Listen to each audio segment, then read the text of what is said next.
actually carried out geophysical survey in so many states in the country. Politically, in 1987, that was when we do what you now call the zero-party election. The things you use to earn money are there. It's just for you to know how to think of developing them. Representing the people is you being a trophy of dividend of democracy to the people. The people are the beneficiaries. The state now, the environment is quite friendly. The foundation is laid for even foreign investors, other investors within the Nigerian economy to come in.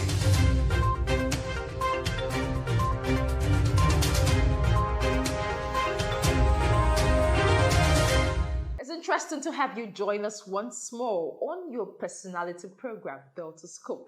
My name is Isioma Adigwe. Deltascope is a weekly magazine program that profiles the good works of some social, economic, and political leaders. We extract from them their works, their achievements, and of course their contributions to the posterity of Delta State and Nigeria at large.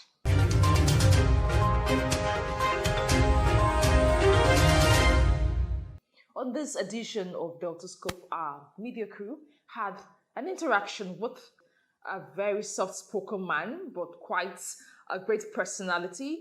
He was one time a chairman, Warri South Local Government Transition Committee, and currently he is the chairman at the Delta State House of Assembly Health Committee. And of course, he has featured in several areas of empowerment projects where a lot of persons have benefited from these empowerment projects. We're talking about Honorable Austine Uroye, a member of the Delta State House of Assembly representing the good people of Warri South constituency. Let's meet him and hear what he has for us today.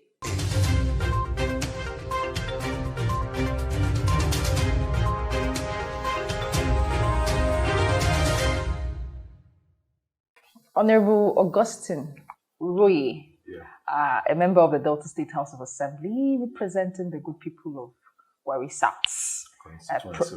Tell us about the average Ishekiri person. Oh, okay. Well, the average Ishekiri person is a peace-loving person. Okay. Somebody that is so friendly and somebody that is also very accommodating. We are patient. We are a very small nation by population, but with a lot of resources. We are very peace-loving. Oh, wow. Okay. You have a master degrees in public administration, and of course, you iced that with the honorary doctorate degree. Tell us, how did you start your educational journey? Okay, well, Inception. Well, I am born in Warri, certainly a pure Warri boy, and I went all through my schools in Warri, from African school on far back, the early 60s, and my secondary school, I did my HND marketing, then I did my master's in public administration, and an ordinary degree also, PhD in administration. And so far so good, I've also told that line of administration as one, a staff of the Warri South Local Government Council, as a worker far back,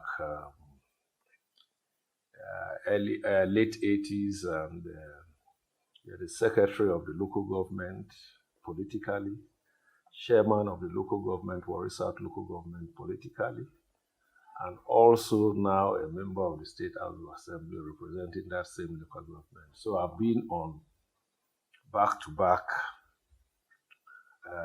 with the leadership role. We also want to hear your experience in growing up, your interpersonal relationship with other tribes, your tribes. And when I mean other tribes, I'm talking about the Ijaw and the Uroye. Oh, yes. You see, growing up, actually, you see, the Warri Urban is made up of, it's a mini Nigeria.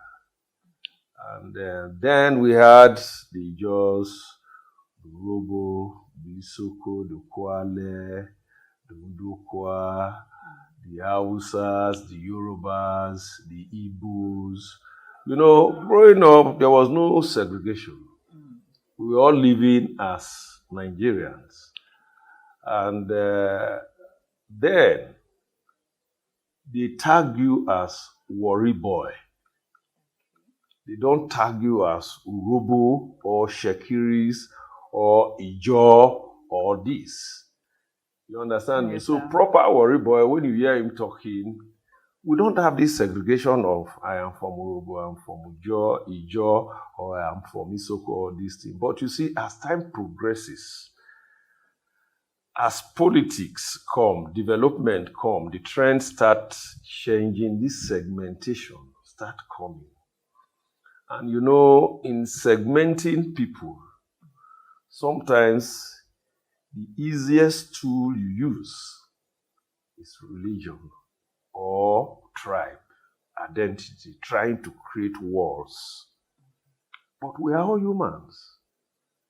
So the purpose of these tribal segmentations and religion is just a narrow wall for self-aggrandization. If not so, actually, as humans, I will address you as human being. I won't address you on tribe or on religion, where you come from. I should respect, we have the same blood. I should respect you as human being, not animal.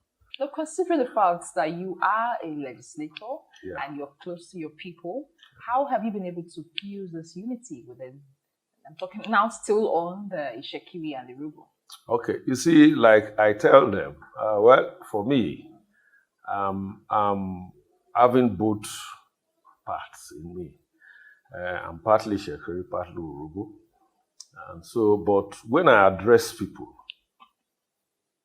I have, you know, as human beings, we have our principles guiding us, because today the world is created on principle. When God created the world, He created the world on principles. You cannot say 1 + 1 is 4. That is not possible. 1 + 1 is 2, and that is the general acception. So when I address people, I use my principle. I address you as a human being. First, I don't talk to you as a tribe. So when I talk to people in my constituents, I talk to them as members of my constituents.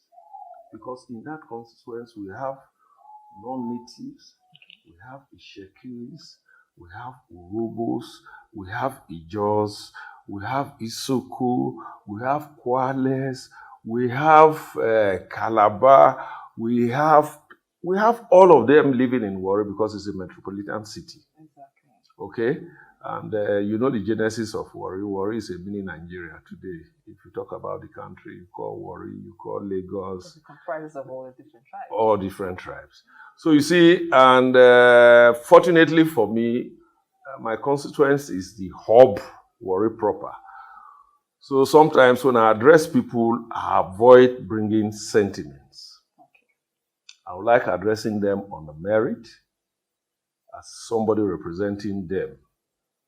And you know, the level of awareness in an urban setting is different from that in the rural setting. Because in the urban setting, the independency of any individual is different from a rural setting where you have this traditional line, this cultural line, and the rest. In the urban city, everybody is like a master. So you must be very technical and careful in talking to them. So sometimes when I address people in my constituents, I try to, even while I try to talk to them, talk into their sentiments, talk into their tribe, talk into their religion, I remain very, very cautious. But to sum it up, I'll bring that picture first as a human being. That's it.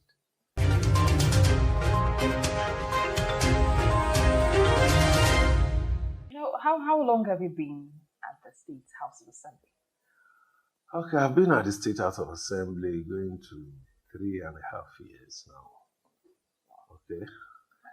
So we're approaching the other part of the year to make it 4, which is 10. You must say you've given your people robust representation. Oh, yes. Certainly, you see, perfection is of God, not man. And for me, these 3.5 years, I'll feel that I've done my best, certainly. Okay, so you've made immense contributions in the House, and of course, probably the proposition of motions, and of course the passing of bills. Are there any particular ones you would like to share with us? Yes, certainly. In the House today, I'll tell you, the Delta State House of Assembly, we have a tag name and that we call ourselves, and that is also generally acceptable. We are the most vibrant House of Assembly in Nigeria. As vibrant House of Assembly, today we have laws. That is the role of a legislature. For these 3.5 years, we have over 100 bills. And among these 100 bills, with this difficult time today, the calmness you see in the state is not just coincident. It's because the legislative arm has a very perfect synergy with the executive. And that is the essence of governance. Once we can create that understanding, then the populace, Deltans, tend to enjoy the dividends of democracy. And that is what you see playing out in Delta State. Okay, so I want to take you back to your advocacy work on HIV and AIDS. Can you tell in the House? Can you tell us about it? Yes, okay. As chairman House Committee on Health, as of the time I made that proposal before the floor of the House and I started working on that bill, it became very, very important because you see, HIV/AIDS is a global known infection. And today,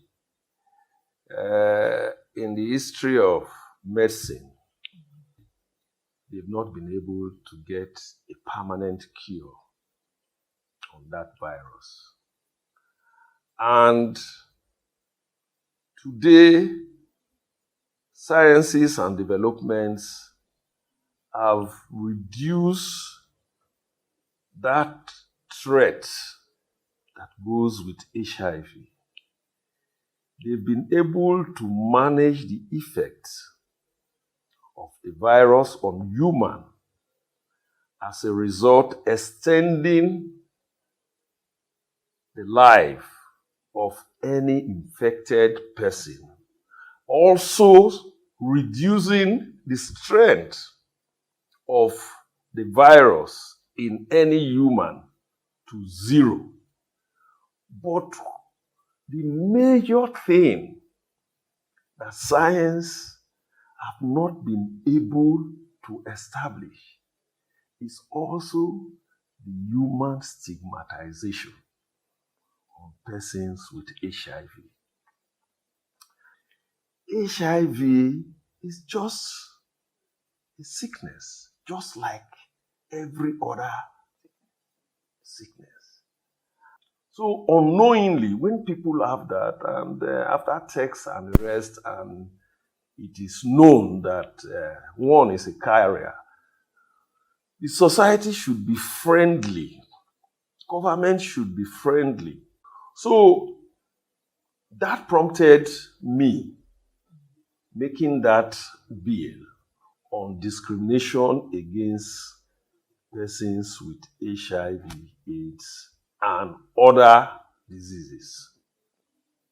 So the essence and the rationale behind that bill is first to treat them as human and to treat them as part of the society, and to also give them the legal protection that if you that is not affected by the virus now look at these people and castigate them and want to use your state of comfort to create an oppression to them, there is a protective act that is protecting these people. Then the law will come into place. So that is the rationale.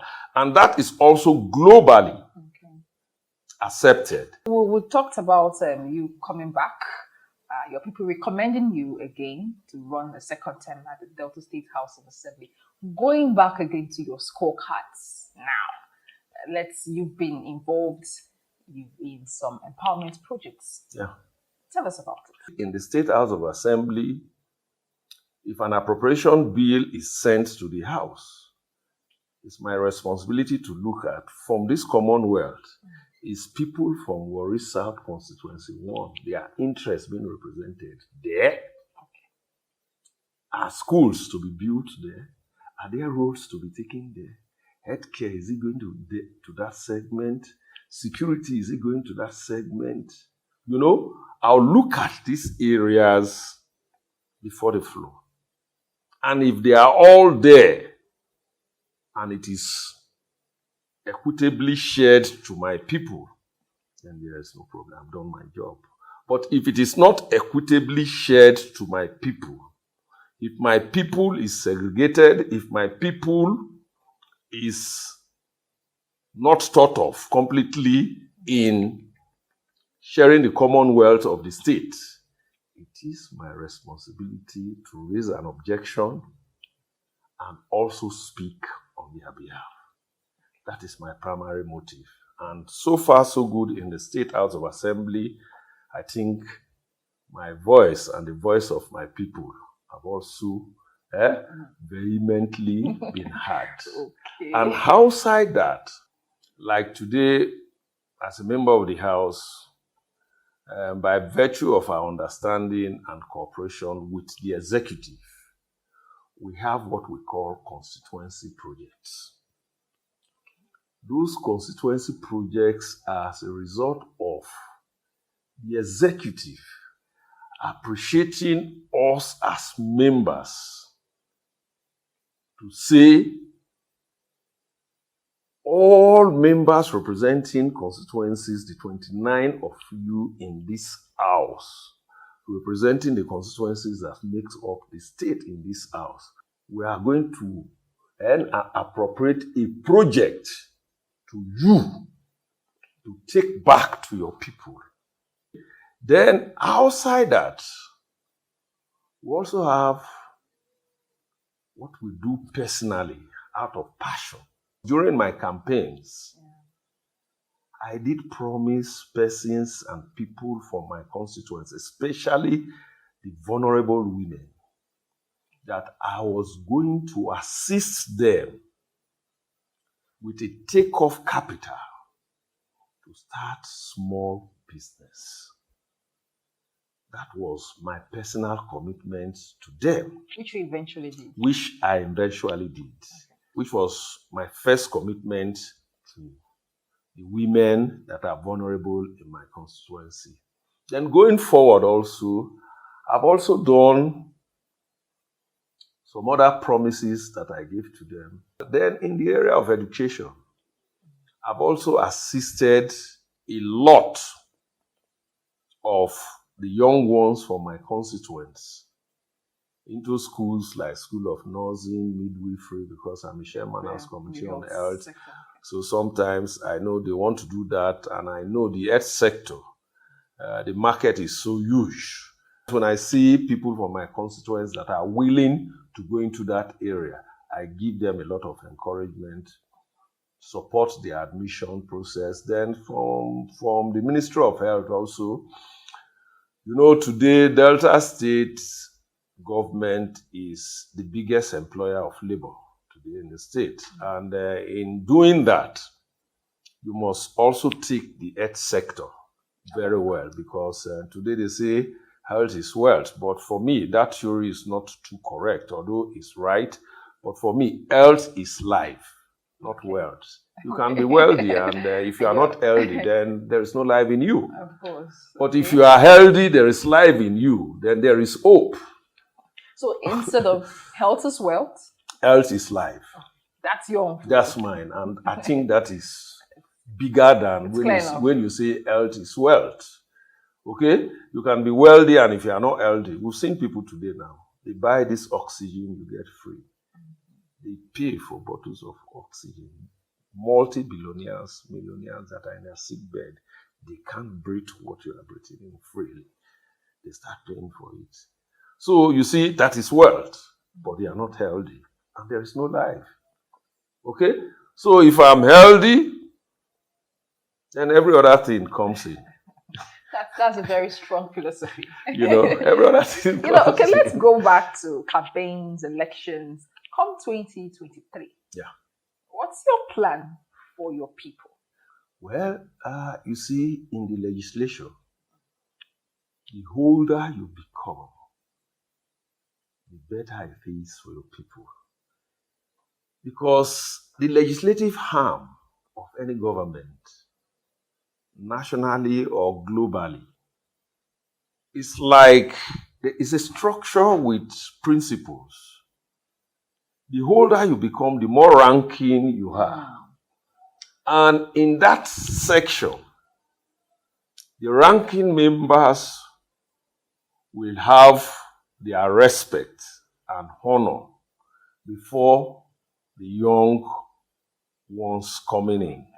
And like what I've told the people that I represent, that okay, for 3.5 years, with all the challenges we had, COVID was there, took 2.5 years, then recession came, and today we are still facing the recession because of the bad governance we have from the national, because I won't make any apology for that, because at the time we came into government, far back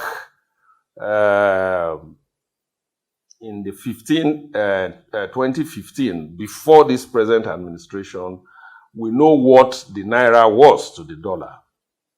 Okay, today the Naira is close to 800 to $1. And so fuel today is about 230 Naira to 75. So the indices are there. So I won't make any apology if I say bad governance, because these things are no rocket science.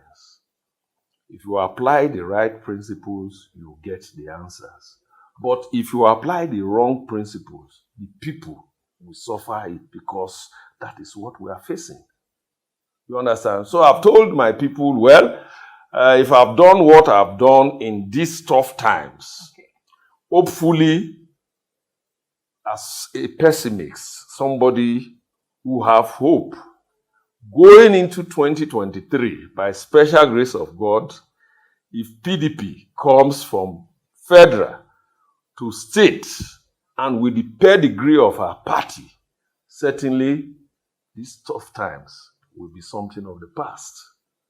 The light will come back to the tunnel. So I'm optimistic. But before we go, how about a family? A father, a husband? Oh, yes, very well. A father with 5 grown-up children and 6 grandchildren. So that is me, and we are all happy. Okay? They are all doing well, by special grace of God. It's not by my power. Sometimes we as human, you see, the children we have, we are just custodian. Their source we don't know. Even our life, we don't know. Because this moment that I stay with you, that is what I know. And biblically, the only thing God did not share with man, the only thing God did not share with man is the power over life and death. That is absolutely with God. So no matter how wealthy you are, no matter how rich you are, you can't buy life. You can sustain your life, but you can't buy life. And you cannot create life. That is it. So thank you.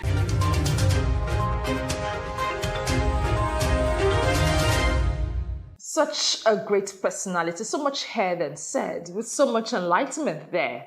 To be part of our personality program is important. You follow and subscribe to our different social media handles right on your screen. On behalf of the producer and the entire production crew, actually thank you for riding with us on this edition of the Autoscope. My name is Isioma Etigwe. See you next week.